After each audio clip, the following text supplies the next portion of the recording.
إن للمتقين عند ربهم جنات ورحمة الله وبركاته.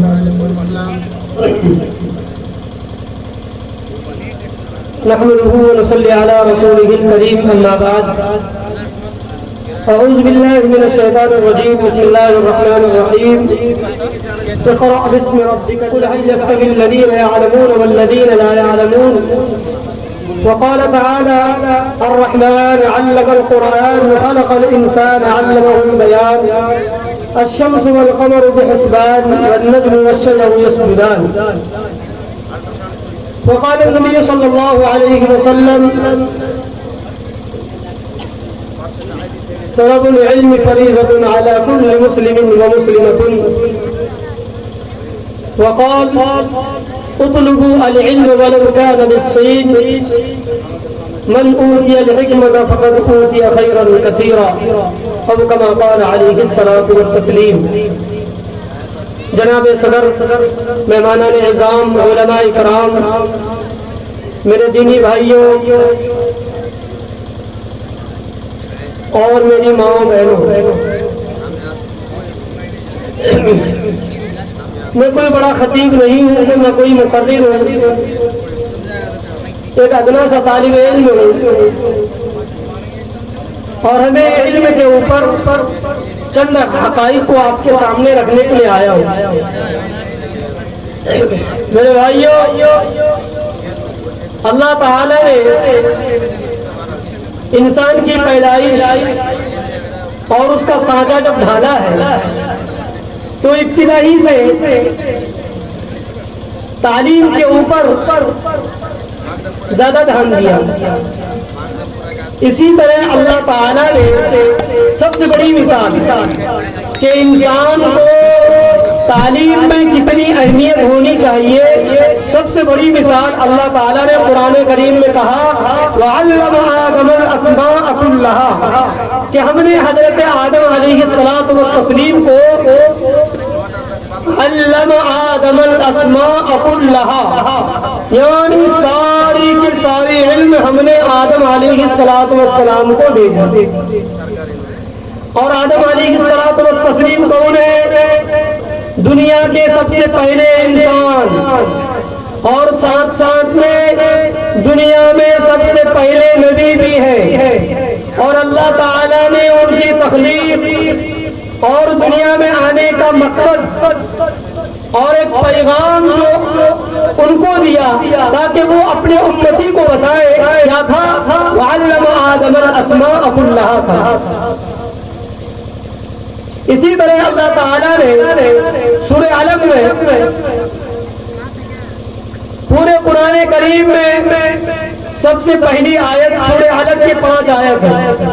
اللہ تعالیٰ اگر چاہتے قرآن میں سب سے پہلی آیت روزہ کے اوپر، ایمان کے اوپر، نماز کے اوپر، حج کے اوپر، زکوٰۃ کے اوپر بے شمار ہے، کسی کو بھی آ سکتی تھی، لیکن سب سے پہلے اللہ تعالیٰ نے جو قرآن کریم میں سب سے پہلی آیت اور اللہ کے نبی کو نبوت ملنے کے بعد سب سے پہلی وحی اتری، وہ سب سے پہلا کیا تھا میرے بھائیوں؟ علم کے اوپر. حضرت جبرائیل علیہ الصلوۃ والتسلیم زمین میں آ کر کے اپنے نبی کو کہتے ہیں کہ اے نبی پڑھو اقرأ باسم ربك الذي خلق خلق الانسان من علق اقرأ وربك الاکرم الذي علم بالقلم. یہ چند آیت ہے جس میں صرف علم ہی علم کو بیان کیا گیا ہے. تو اس سے معلوم چلا کہ ہمیں اللہ تعالیٰ نے کس موڑ پہ اور کیوں اتنی حقائق کے ساتھ اور تائید کے ساتھ انسان کو تعلیم کے ساتھ جوڑنے کے لیے کہا جا رہا ہے. لیکن آج ہم اپنا محاسبہ کریں اور گاؤں سماج میں گھومے پھریں تب معلوم ہوتا ہے کہ آج ہم کہاں ہیں اور کس جگہ کھڑا ہونا چاہیے ہمیں، اور آج ہم کس جگہ کھڑے ہیں تب ہمیں احساس ہوتا ہے. بہت لوگ کہتے ہیں کہ دنیاوی تعلیم حاصل نہیں کرنا چاہیے، دینی تعلیم حاصل کرو.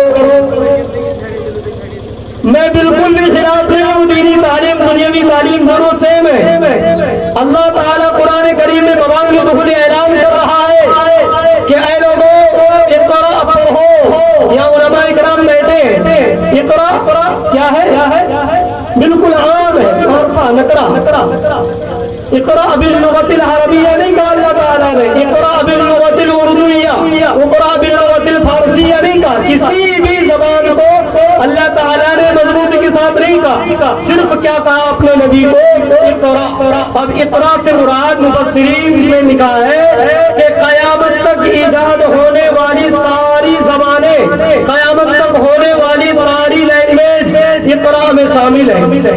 کیونکہ اس دنیا میں ہر ایک انسان اللہ کا بندہ ہے، اگرچہ اللہ کے مخالف ہے، اگرچہ اللہ کو نہیں مان رہا ہے، اللہ کی باتوں کو تسلیم نہیں کرتا ہے، چاہے وہ اگرچہ کسی غیر مذہب سے تعلق رکھتا ہے، لیکن اس کا تخلیق کرنے والا، اس کی پیدائش کرنے والا صرف اور صرف خدا کی ذات ہے۔ اور خدا اللہ تعالیٰ نے ان کے دماغ میں وہ عقل شعور دی ہے کہ انہوں نے ان ساری چیزوں کو دنیا میں ایجاد کیا، جس کو اللہ نے پیدا کیا ہو، جس کی تخلیق اللہ نے کی ہو، جس کو عقل شعور اللہ نے دیا ہو، آسمان کے نیچے زمین کے اوپر آب و ہوا دے رہا ہو، جن کی سانس ہو، کھانا پینا سارا رزق اللہ کا ہو، وہ آدمی اگر کسی لینگویج کو ایجاد کرتا ہے اور اس لینگویج کو ہم کہیں کہ وہ لینگویج ہمارے لیے سیکھنا جائز نہیں ہے، وہ لینگویج ہمارے لیے صحیح نہیں ہے، یہ سراسر غلط ہے۔ قرآن مبانی دور اعلان کر رہا ہے کہ یہ اور اقرا سے مراد قیامت تک آنے والی ساری لینگویج شامل ہے، چاہے وہ انگلش ہے، بایولوجی ہے، سائیکولوجی ہے، ہر چیز پڑھیے، عربی ہے، فارسی ہے، اردو ہے، ہندی ہے، میتھ پڑھیے، فزکس پڑھیے، جتنے بھی سبجیکٹ ہیں ہر ایک کو پڑھیے۔ اور مسلمانوں کی پستی اور ذلت کی سب سے بڑی وجہ یہی ہے میرے بھائیوں کہ آج ہم نے ہر موڑ پہ چند لوگوں نے صرف دین کو مقصد بنا دیا ہے، اسی لیے آج ہم سیاسی، معاشی ہر میدان میں گھرے ہوئے ہیں، ہر میدان میں شک کی نظر سے دیکھے جا رہے ہیں۔ ہمیں کسی بھی لیول میں چلے جائیے، چاہے وہ تعلیمی میدان ہو، چاہے وہ سیاسی میدان ہو، چاہے وہ معاشی معاملات ہو، کسی بھی میدان میں چلے جائیے، مسلمانوں کو شک کی نگاہوں سے، گری ہوئی نگاہوں سے دیکھا جاتا ہے۔ اور اس کی سب سے بڑی وجہ یہی ہے کہ ہم نے دنیاوی تعلیم کو فراموش کر دیا ہے اور ساتھ میں دینی تعلیم کو بھی فراموش کر دیا ہے۔ کیا قرآن صرف اسی لیے تھا کہ جب آدمی بیمار ہو جائے تو اس کو سرہانے پہ آ کر کے قرآن کریم کی چند آیتیں سنائی جائے؟ کیا قرآن اسی لیے آیا تھا کہ ہم صرف جب آدمی انتقال ہو جائے اور جا کر مری کی حالت میں ہو تو سورہ یاسین کی تلاوت کی جائے؟ نہیں میرے بھائیوں، قرآن تو وہ کتاب ہے کہ جس نے جعفر طیارہ نجاشی کے دربار میں وہ مبانی دخول اعلان کیا تھا، وہ قرآن ہے۔ قرآن تو وہ ہے کہ جس کو سن کر عمر جیسا پتھر دل رکھنے والا آدمی بھی اپنی بہن بھی اور بہن کو مارتے مارتے ایمان لے آیا تھا۔ قرآن تو وہ ہے کہ جو دار بنی ارقم میں شروع کیا گیا تھا۔ قرآن تو وہ ہے کہ جب طٰہٰ مَا أَنزَلْنَا عَلَيْكَ الْقُرْآنَ وہ آیت اتری، اور اللہ تعالیٰ نے ہمارے نبی کو کیا کہا 29ویں پارے میں سورہ مدثر میں، یا ایھا المدثر قم فانذر ربک فکبر وثیابک فطہر، یہ ہے قرآن۔ اور آج ہم نے قرآن کو کیا کیا؟ بیماری کی حالت میں کسی کے سرہانے پہ جا کے پڑھ دینا، جاگندری کی حالت میں کسی کے سرہانے پہ جا کر کے سورہ یاسین کی تلاوت کر دینا، اور رمضان شریف میں قرآن کریم کو سن لینا۔ نہیں میرے بھائیوں، قرآن ہر ایک آدمی کے سینے میں ہونی چاہیے، قرآن ہر ایک آدمی کے گھر میں ہونی چاہیے، قرآن کی تعلیم کو عام کرنے کی ضرورت ہے۔ اور وقت کی یہ ہونے کی وجہ سے میں اپنی باتوں کو یہی ختم کروں گا، 10-1 منٹ کی بات بول کے ختم کروں گا۔ جو اس اجلاس کو منعقد کیے ہیں حافظ توقیر عالم صاحب، یہ ہمارے دوست ہیں، لکھنؤ میں ہم لوگ ایک ساتھ پڑھتے ہیں، ایک ہی اسکول میں پڑھتے ہیں، اور ان کی سوچ میں آپ کو بس 1 منٹ میں سناتا ہوں کہ ان کی سوچ کیا ہے اور یہ اپنے گاؤں کو کس لیول تک لے کے جانا چاہتے ہیں۔ ماشاءاللہ سے جب یہ لکھنؤ میں جب ہم لوگ رہتے تھے تو یہ ہم سے اپنی جو اندرونی جو چیزیں ہوتی تھیں، جو باتیں ہوتی تھیں، ہم سے بولتے تھے. اور لاک ڈاؤن سے پہلے کی بات ہے، ہمارے پاس آئے ہمارے روم میں اور آ کر کے بولنے لگے حافظ توفیق صاحب کہ آج پورے ملک میں جتنے مسلمان گرے ہوئے ہیں اور کیوں گرے ہیں، سب سے بڑی وجہ وہی ہے کہ تعلیمی میدان سے بالکل دور ہے، اس لیے گرے ہیں. اور میری سوچ یہ ہے کہ میں اپنے گاؤں کو، اپنے گاؤں کے لوگوں کو، وہاں کے بچے کو اور بچیوں کو تعلیم سے آگاہ کراؤں. اس طرح اس سلسلے میں باتیں ہوئی تھی اور آج ماشاءاللہ سے آپ کے سامنے انہوں نے مکتب جاری کیا اور اسی طرح یہ اجلاس منعقد کیا. ہمیں بہت خوشی ہوئی اور اسی خوشی کی وجہ سے میں اتنا دور سے چل کے آیا ہوں. میرا بھی ایک اسکول چلتا ہے لیکن میں اپنے اسکول کو چھوڑ کر کے انہی کی خوشی سے میں آیا ہوں. اللہ تعالیٰ انہیں ترقی سے نوازے.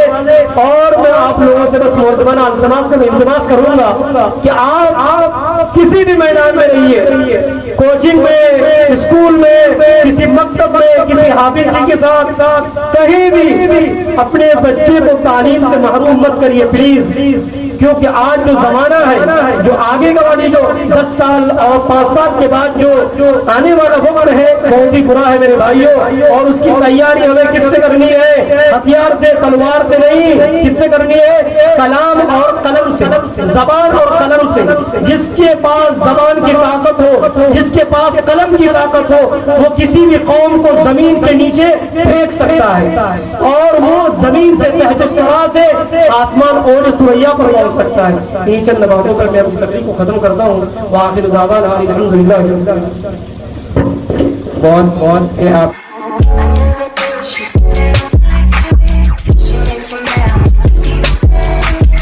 ¿Cómo se llama?